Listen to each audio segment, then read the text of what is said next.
Well, as the world marks International Day Against Torture, local rights organization AfriForum highlights the brutality of farm murders in the country. In its report released today, AfriForum details case studies of farm murders which involve torture of victims.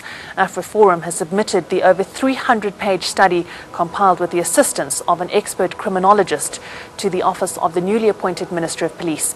The submission included a petition with more than 60,000 names calling for the South African Police Service to prioritise farm murders. A police spokesperson said the minister would schedule a discussion with AfriForum on future cooperation and possible counter-strategies.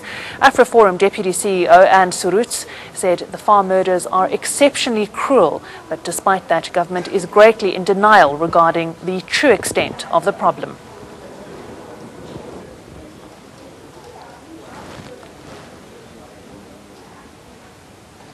Well, ANN7, the Deputy CEO of AfriForum, joins me now in studio. And thanks so much for joining us. First of all, from where did you draw the information contained in this report? Well, we worked with a criminologist who's an expert on farm attacks particularly.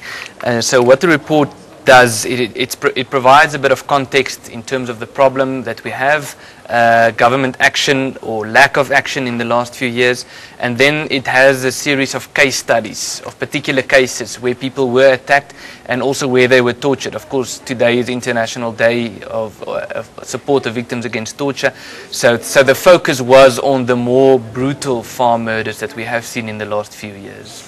When you talk about the torture of farmers, is this a trend which one is seeing particularly in the farming community? Well, we do experience that. It is the levels of brutality that we see at farm attacks it's inhumane. That's the word we use today. You can't even imagine that any person could be treated like that. We have cases where boiling water was forced down people's throats, where their organs literally burned inside. We have cases of people being burned for hours with clothing irons, people being dragged behind vehicles on dirt roads until they die from the wounds. And there are many, many examples. A man who was stabbed 151 times with knives and garden forks before he passed away. So it's extremely brutal, but these are not, obviously there are many cases where people, I almost want to say, are lucky enough to be murdered quickly. But in some of the cases we have these extreme levels of brutality, and what we say in the report as well is that there's an element of instilling fear in the minds of the community. We don't know if there's some backstory behind farm killings. We don't know that yet. We're still investigating it, but the phenomenon that we have is extremely brutal. And we are concerned about the fact that government is not reacting to this with the necessary priority. How are farmers protecting themselves at present? Well, part of what we raised in the report was that we always had the commando system up until 2003, where farmers was involved themselves also together with the army, and that was closed down by former President Thabo Mbeki, who actually made a promise. He said that there would be an alternative structure to replace this, to look after the safety of farmers. Now that was 11 years ago, and to this day there's not been a replacement structure. So the promise, we're still waiting for that to be fulfilled. So people are very vulnerable, especially in rural communities in general, but farmers particularly. They are very vulnerable. We feel that the police is not doing enough to address this problem. And from AfriForum side, what we are doing at the moment, we have about 133 branches across the countries. We are actually establishing community safety networks where people can become involved, drive patrols, almost like a neighborhood watch system. But we want to work with the police on this. I mean, we don't want to work in competition with the police.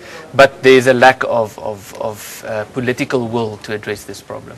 But you have now been given a commitment by handing this report over, is that correct? Yes, it's actually unprecedented. We are very grateful for the developments today. We went to the minister's office, we were accepted, we went up to the minister's office, we weren't only at reception. And we had a discussion about the problem, and we presented the report together with a petition list with 60,000 names, people asking for the prioritizing of farm killings. And we received an undertaking that the minister will study the report, and after studying it they will come back to us and we will arrange a meeting and discuss how can we address this. So in terms of what happened today, we are very grateful and we believe that we are moving in the right direction. But in terms of what happened in the last 10 years, we are very concerned that this isn't receiving the necessary attention. And so I'd like to thank you very much for raising our awareness about this again. We do know it's been an ongoing issue for many, many years. I've certainly covered a lot of those stories myself. Thank you so much for joining us here on ANN7 Prime. And of course, we'll be following up on the response to that report. That was Ernst Roets, the Deputy CEO of AfriForum, who's just joined me in studio.